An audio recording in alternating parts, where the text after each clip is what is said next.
नमस्कार दोस्तों, हमारी आज की कहानी का नाम है उपहार। मम्मी जी, मेरी दीदी जीजा जी और बच्चों के साथ आने वाली हैं, तो मेरे साथ बाजार चलिए। उन लोगों के लिए कुछ गिफ्ट ले आते हैं चलकर। आरती रेखा के पास आकर बोली, तुम्हारी दीदी और उनके परिवार वालों के लिए उपहार की क्या ज़रूरत? रेखा चिनक कर बोली, क्यों नहीं मम्मी जी, दीदी पहली बार अपने घर आ रही हैं तो उपहार तो बनता ही है। अरे तुम समझी नहीं, वो तुम्हारी बहन है और वो भी बड़ी। और फिर मायके वालों को कब से उपहार दिए जाने लगे? क्यों मम्मी जी, अभी पिछले हफ्ते ही जीजी आई थी और आपने पूरे दिन उन लोगों को उपहार देने के लिए शॉपिंग की थी।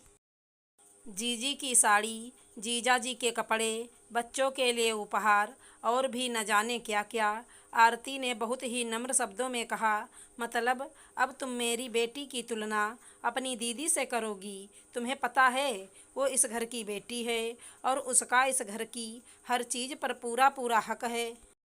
मैं जो चाहूँ वो उसको उठाकर दे सकती हूँ। रेखा एकदम से बिफर पड़ी। मम्मी जी, मैं तुलना नहीं कर रही। जीजी का सचमुच इस घर पर पूरा हक है। मैं तो बस इतना कहना चाह रही हूँ कि जैसे जीजी महेश की बहन, वैसे ही दीदी मेरी बहन, उनको भी उपहार देना बनता है। और शायद ये तो कहीं नहीं लिखा कि बहू के मायके वालों को उपहार का हक नहीं होता। पहली बार जब मेरा छोटा भाई आया था तब भी मेरा कितना मन था उसको कपड़े देने का, लेकिन आपने मना कर दिया। मेरी भी चाहत है कि मुझको अपने मायके वालों को उपहार देने की आज़ादी होनी चाहिए। और फिर ईश्वर की कृपा से इस घर में किसी चीज़ की कोई कमी तो नहीं। फिर मेरे मायके वालों को उपहार देने में कमी क्यों?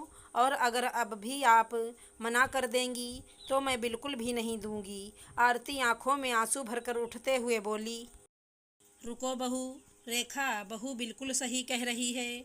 ये घर अब उसका है। कम से कम उसको अब ये बात महसूस तो होने दो। उसको हर बात की आज़ादी तुमको देनी पड़ेगी। तुम ज़बरदस्ती अपनी मर्जी उसके ऊपर नहीं थोप सकती। और फिर उसकी बड़ी बहन इतनी दूर से उससे मिलने आ रही है।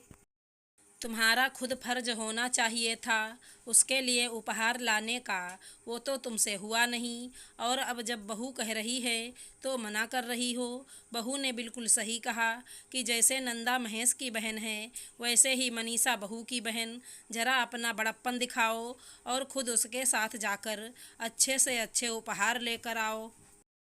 बहुत देर से वहीं पास में बैठे देवेंद्र, आरती के ससुर, उन दोनों की बातों को सुनकर बोले, सॉरी देवेंद्र, मुझको माफ़ कर दो। आपने मुझको बहुत बड़ी गलती से बचा लिया।